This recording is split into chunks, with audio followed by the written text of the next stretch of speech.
Deconstructing Sexual Shame, Chapter 5, is called Love Letters and Fleeces. Do you remember going to church or youth group, maybe if you're a millennial in your kind of teen years, hearing about fleeces, Gideon's fleece, and how there was this person in the Bible who laid down a lamb or sheep's fleece, like a skin with wool on top, laid that down and said to God, you know, if it's wet in the morning, then I will believe such and such, and if it's dry in the morning, then I will believe such and such.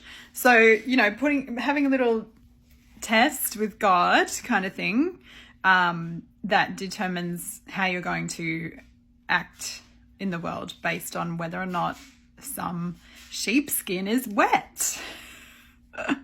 Well, I was taught at youth group that I could use this kind of method of like praying a certain prayer, like, God, if you do this thing, if this thing happens, then I'm going to believe such and such. I'm going to conclude something. For example, I might pray, hey, God, if I get the job, I'm going to take the job and I'm going to believe that it was your will. That's a really simple one. But for me, I was using this with my relationships with the opposite sex, that, you know, people that I wanted to date.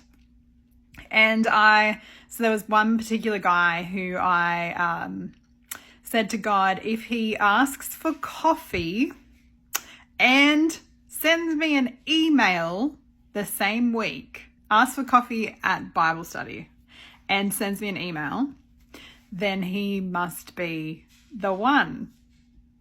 Yes, I know. It sounds really bizarre. But this guy, okay, so he didn't like to drink coffee at Bible study, so it would have been weird for him to ask for coffee. He would occasionally send an email. It wasn't very regular, but we would email occasionally, right? So I was asking God to do these two things, like you make him ask for coffee at Bible study and send me an email the same week. He must be the one, right? And I also said to God, if fleeces don't work, this is based on the fleece actually working, but if fleeces don't really work, then I'm going to get I'm going to get one yes and one no. It's not going to add up. It's not going to make sense. Like, you know, let's say he sends me an email, which was more likely, and then he doesn't ask for coffee. Then that would be a very ambiguous fleeces don't work.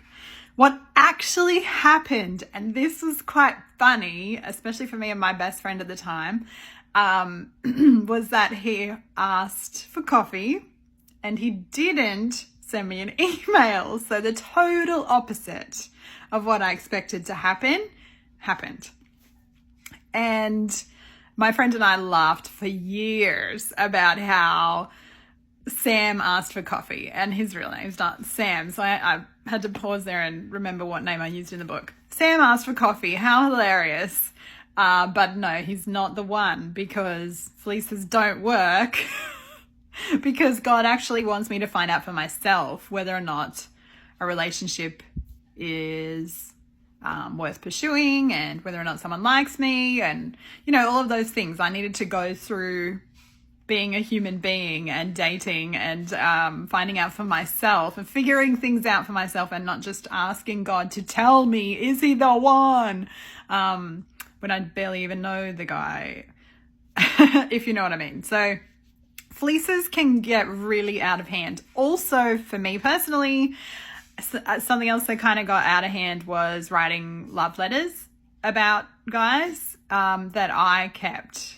So not actually giving them the love letters, just writing like a book's worth of letters that I never gave to these guys because I was madly in love and they didn't love me back, kind of thing. It's really embarrassing.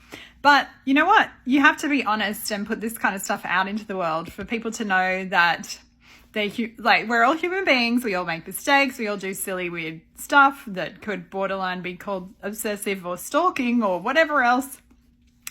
We make mistakes in relationships, and we are all trying to figure it out and trying to figure out if we can have a long-term relationship with a particular person that we're interested in. And it's tricky, and we want God to just tell us that this person's the one, and sometimes God does not. In fact, many times it's our choice, not actually God's.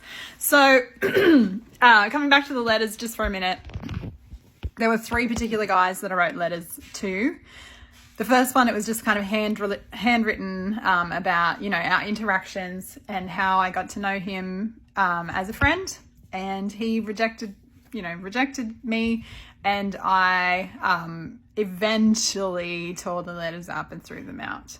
Then the next person that I wrote letters about was several years later, a guy that I really, really, really thought God told me I was going to marry. And that was without a fleece, but I was absolutely convinced that God had told me that I was going to marry this guy. And I wrote him letters for a few years. And just to describe our relationship, like to describe this is what happened today between you and me, and you ignored me at church, or you didn't ignore me and we did this and we did that, and that was really nice. Or I ignored you for once, so suck it. Yeah, it was a weird relationship, and I eventually deleted those letters and let that guy go, and it took a really long time to let that guy go. I was a little bit obsessed, and I very much talk about that in my book.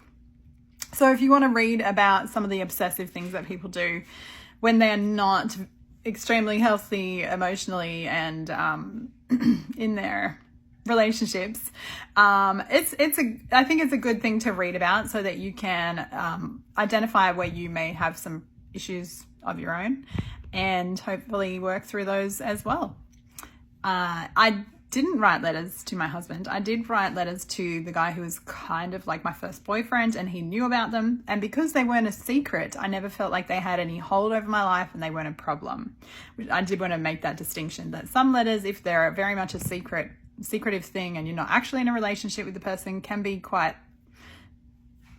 something that kind of like a link that you share with them that you kind of need to get rid of if you want to disconnect from that relationship. Whereas letters that aren't a secret, that aren't can be maybe less problematic, or you're in a legit relationship and you write some legit letters, and that may be less obsessive, less problematic. So that was chapter 5, and I'm going through this whole recap of my book a little bit slowly. I've had a lot of things going on recently, like flat tires and stuff, and it's been really busy, and I'm trying to get my next book out, Reconstructing Sexual Ethics, which is almost published, quite frankly. So you can actually pre-order the ebook now if you're interested on Amazon. I have to get it uploaded to the other platforms. So talk to you again soon.